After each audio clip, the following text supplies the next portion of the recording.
சிறகடிக்க ஆசை சீரியல்ல முத்து மீனா கிட்ட ஃபோன் பண்ணி, இந்த மாதிரி என்னோட ஃப்ரெண்ட்ஸ் வெளிநாடு போறதுனால பார்ட்டி குடுக்குறாப்ல அப்படின்னு சொல்றாங்க. மீனா இருந்துகிட்டு குடிக்கவே கூடாதுன்னு தான் சொல்றாங்க. ஆனாலும் முத்து கேட்கல. இங்க ஒரு பக்கம் நம்ம முத்து குடிக்க போயிட்டாப்ல.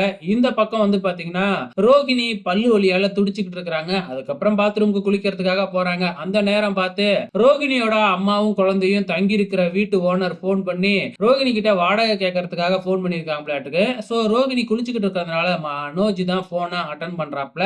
மனோஜ் கிட்ட வந்து ரோகிணின்னு நினைச்சுக்கிட்டு வீட்டு ஓனர் வந்து எப்பமா நீ வாடகை தர போற, பெருங்களத்தூர்ல நீ மாட்டுக்கும் வாடகை வீடு எடுத்துட்டு 3 மாசமா வாடகையே தரல அப்படி இப்படின்னு வந்து பாத்தீங்கன்னா சத்தம் போட ஆரம்பிக்கிறாப்ல. மனோஜ் இருந்துகிட்டு நாங்க எதுக்கு உங்களுக்கு வாடகை கொடுக்கணும் அப்படிங்கிற மாதிரி பேச, இது ரோகிணியோட போனு தானே அப்படின்னு நம்ம ஓனர் வந்து பாத்தீங்கன்னா கேட்க, மனோஜுக்கு ஒண்ணுமே புரியல. அந்த நேரம் பார்த்து ரோகிணியும் வந்துடுறாங்க.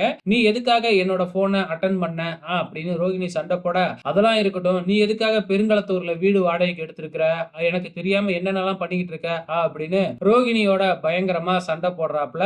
அந்த நேரம் பார்த்து முத்து குடிச்சுட்டு வீட்டுக்கு வராப்ல.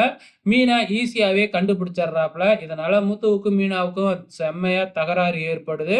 ஸோ இந்த நேரத்துல வந்து பாத்தீங்கன்னா, நம்ம மனோஜா இருக்கட்டும், முத்துவா இருக்கட்டும் 3 பேருமே வந்து பாத்தீங்கன்னா, சண்டை போட்டுக்கிட்டு மொட்டை மாடிக்கு போயிடுறாங்க. அதே நேரத்துல இந்த பக்கம் ஸ்ருதியும் வந்து பாத்தீங்கன்னா, நம்ம ரவி ஃபோன் அட்டெண்ட் பண்ணாதனால அவங்களும் சண்டை போட்டுட்டு, நம்ம ரவியும் மொட்டை மாடிக்கு வந்துடுறாப்ல.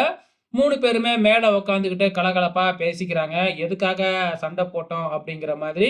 ஸோ இன்னைய எபிசோட பொறுத்தளவு இதுதாங்க நடந்திருக்கு. வெயிட் பண்ணி பார்க்கலாம். நாளைக்கு என்ன நடக்க போகுதுன்னு.